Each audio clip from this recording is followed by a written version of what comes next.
రాకపోవడం వల్ల మాకు రాయలసీమ వాళ్లకు మిగతా వాళ్ళకు హక్కు రావాల్సిన 101 టీఎంసీలు రాకపోవడం అనేది నిండపోవడం జరుగుతూ ఉంది అధ్యక్ష. దానివల్ల రాయలసీమకు ఎంతో ఇబ్బందికరంగా జరుగుతూ ఉంది అధ్యక్ష. ఆ కష్టాన్ని మా రాయలసీమ వాళ్ళ కష్టాన్ని గుర్తించి మా గత ప్రభుత్వం జగన్మోహన్ రెడ్డి గారి ప్రభుత్వము రాయలసీమ లిఫ్ట్ ఇరిగేషన్ స్కీమ్ అని చెప్పేసి దాన్ని స్టార్ట్ చేయడం జరిగింది అధ్యక్ష. 800 అడుగుల్లో మాకు హక్కుగా రావాల్సినటువంటి 101 టీఎంసీలను తీసుకునే రకంగా వర్క్ చేయడం జరిగింది అధ్యక్ష. నా తెలిసి నా అంచనా ప్రకారం 70 to 80% వర్క్ కూడా కంప్లీట్ జరిగింది అధ్యక్ష. మిగతా రీజన్స్ వల్ల కోర్టుకు పోవడము, దానివల్ల పనులు ఆగడము అనేది జరిగింది అధ్యక్ష. కాకపోతే మనకు కావాల్సిన హక్కుగా రావాల్సినటువంటి నీళ్లను కూడా మనం చూస్తా ఉన్నాము. తెలంగాణ గవర్నమెంట్లో ఇప్పటి ముఖ్యమంత్రి రేవంత్ రెడ్డి గారు అసెంబ్లీ సాక్షిగా నేను ఇప్పటి ముఖ్యమంత్రి చంద్రబాబు నాయుడు గారితో మాట్లాడడం వల్ల రాయలసీమ లిఫ్ట్ ఇరిగేషన్ ప్రభుత్వాన్ని ఆపడం అనేది చెప్పింది అధ్యక్ష. దానివల్ల రాయలసీమకు నష్టం జరుగుతోంది అధ్యక్ష. రాయలసీమ వాసి అయినటువంటి ఇప్పటి ముఖ్యమంత్రి చంద్రబాబు నాయుడు గారు ఈరోజు రాయలసీమ వాళ్లకు ఏమని సమాధానం చెప్తారు? నేను మాట్లాడడం వల్ల వచ్చేనే అడుగుతున్నాను అధ్యక్ష. రాయలసీమకు రావాల్సిన హక్కుగా రావాల్సిన వాటర్ను మీరు తెలంగాణ గవర్నమెంట్తో మీరు మీ అవసరాల కోసము దానికోసం మీరు తెలంగాణ గవర్నమెంట్తో లాలూచిపడి ఆపడం అనేది న్యాయమా కాదా? తెలంగాణ గవర్నమెంట్ క్లియర్గా చెప్పడం అనేది జరిగిందా లేదా? అక్కడి ముఖ్యమంత్రి గారు క్లియర్గా చెప్పడం జరిగిందా లేదా? రాయలసీమను మీరు ఏకంగా చేయడం, మీరు రాయలసీమ వాసిగా ఉండి ఎంతవరకు ధర్మము? ఈ ప్రాజెక్టును నిలబెడతా ఉన్నారు. మీరు ఈ ప్రాజెక్టును ఎన్ని రోజుల లోపల మీరు కంప్లీట్ చేస్తారు? దీని నిధులు ఏ రకంగా చేస్తారు? నేషనల్ ఎన్జిటిలో ఉంది, ఇది నేషనల్ గ్రాంట్. దాంట్లో ఆ కోర్టుకు పోయి మీరు ఏమన్నా దాన్ని చేసే పనులు ఉన్నారా, లేకుంటే దీన్ని రాయలసీమ ద్రోహిగా మీరు నిలబడిపోతారా? మీ ద్వారా నేను అడుగుతా ఉన్నాను అధ్యక్ష. సుబ్బారెడ్డి గారు క్లుప్తంగా. ఇది చాలా ఇంపార్టెంట్ అధ్యక్ష. రాయలసీమ ప్రాంతానికి నెల్లూరు జిల్లాలకు సంబంధించినటువంటి రైతులకు సంబంధించినటువంటి సాగునీరు కానీ తాగునీటికి సంబంధించినటువంటి చాలా ముఖ్యమైనటువంటి ప్రాజెక్ట్ అధ్యక్ష. ఈరోజు అధ్యక్ష ఈరోజు రాయలసీమ పోతిరెడ్డిపాడు రేపు ఇరిగేషన్ బ్రీఫ్ గా చెప్తా సార్, బ్రీఫ్ గానే చెప్తాను. రాయలసీమ ఎంత అవసరమైందనేది గుర్తించకుండా నేను గౌరవ ముఖ్యమంత్రి చంద్రబాబు నాయుడు గారికి రాయలసీమ ప్రాంతం బాగా తెలుసు అధ్యక్ష.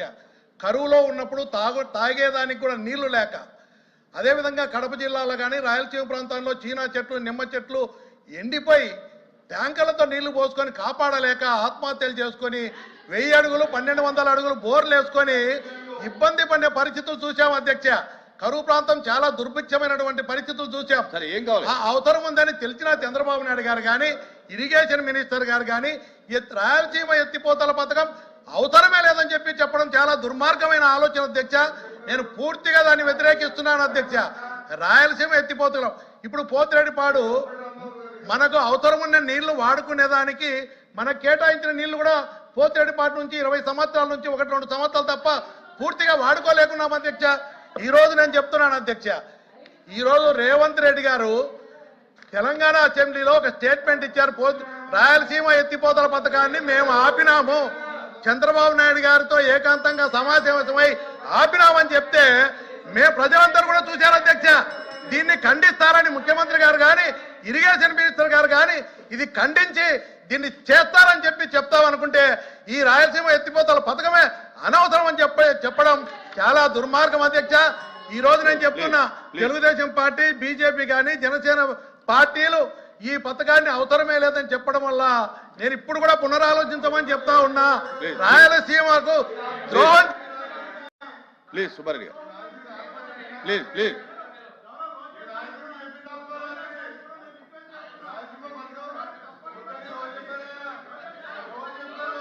కూడా మా గౌరవ మంత్రి గారిని, నేను లోకేష్ గారిని కూడా అడుగుతున్నా, ఈ పథకం తప్పకుండా చేపట్టి రాయలసీమ ఎడారి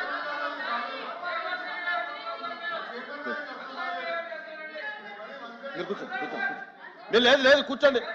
ఆ సిగ్నేటరీస్ అవ్వలేదండి సార్. సార్ ఏనండి, సిగ్నేటరీస్ అవ్వలేదండి, ఇంకా డాక్టర్ గారు సిగ్నేటరీస్ అవ్వలేదండి. ఇలా అయితే ఏం న్యాయం? కొంచెం ఆర్డర్లో ఉండాలి. ఇప్పుడు సిగ్నేటరీస్ అవ్వలేదు మీరు అడిగితే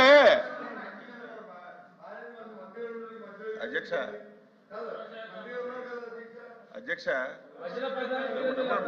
వినండి అధ్యక్ష మీరు కూడా అధ్యక్ష మంత్రి గారు అధ్యక్ష మీరు కూడా మా రిస్క్ లోకి రావాలి అధ్యక్ష అధ్యక్ష అధ్యక్ష అధ్యక్ష వినండి వినండి వినండి స్పీకర్ గారు అవకాశం ఇచ్చారు మాట్లాడుతున్న వినాలి కదా మీరు వినండి నేను మాట్లాడింది వినండి మీరు వినండి అధ్యక్ష అధ్యక్ష మీరు కూడా వచ్చినేంటి అధ్యక్ష వచ్చినేంటి వాళ్ళు మాట్లాడుతుందేంటి వచ్చినేంటి మాట్లాడుతుందేంటి సిగ్గుంది అసలు రాయలసీమలో ఇరిగేషన్ మీద మాట్లాడే నైతిక హక్కు వాళ్ళకు ఉందా అధ్యక్ష సిగ్గుండాలి కదా రాయలసీమలో ఇరిగేషన్ ప్రాజెక్టుల మీద మాట్లాడే నైతిక హక్కు వైసీపీకి ఉందా అసలు ఆ నాయకులకు ఉందా వాళ్ళు మాట్లాడలేదు అధ్యక్ష సంబంధం లేని విషయాలు మాట్లాడితే సమయం ఇస్తే ఎలాగ అధ్యక్ష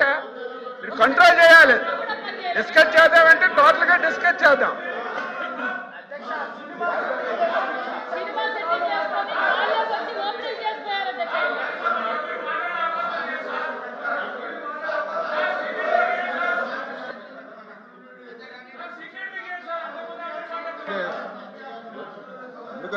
అధ్యక్ష